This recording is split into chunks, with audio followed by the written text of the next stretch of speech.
Mm. And right when rafting season in West Virginia ended, which is I'm from Virginia, but right near West Virginia, it would be the rafting season would end right around Halloween.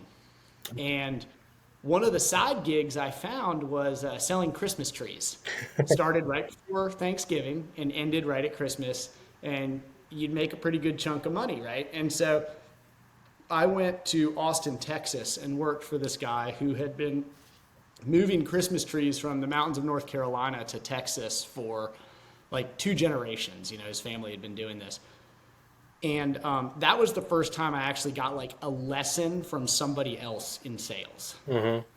This guy, he was a millionaire. He had made millions of dollars selling Christmas trees. This guy was rich. Oh, wow. He was very hands on, and he watched me one day in this tent. I mean, when I'm these tents of Christmas trees, we would have $20,000 days, and he had 20 of these lots all around Austin and San Antonio. So it was a big business, you know. And he watched me like one of the first days selling trees, and he pulled me aside and he was like, "Hey," he was like, "I'm going to give you one tip. Hmm. This is all you need to know to be really good at this." And he was like, "Pick out your favorite tree Hmm. in the whole place." and and when a family walks in, you know, he's like, have a couple favorite trees. You know, you don't want to, someone pulls in, you know, a Lexus, you know, make sure it's like a $300 tree.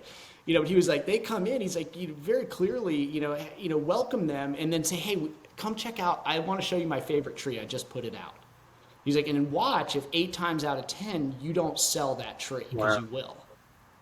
And, and that kind of compiled onto what I'd learned, you know, selling these videos to tourists, which is that you got to go for the ego, but it's also all about having some calm certainty Hmm.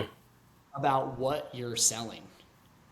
And I think that like, especially in insurance, you know, people are super skeptical. Right. Absolutely.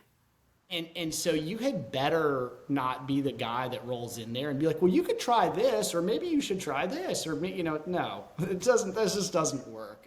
And I think it's great advice he gave you to sell your favorite tree, because he probably knew that you had some experience in sales, but you weren't, you were still very fairly new, right? He didn't tell you work on this tree because it has the highest margins, or work on this No, tree because you're going to sell the highest volume.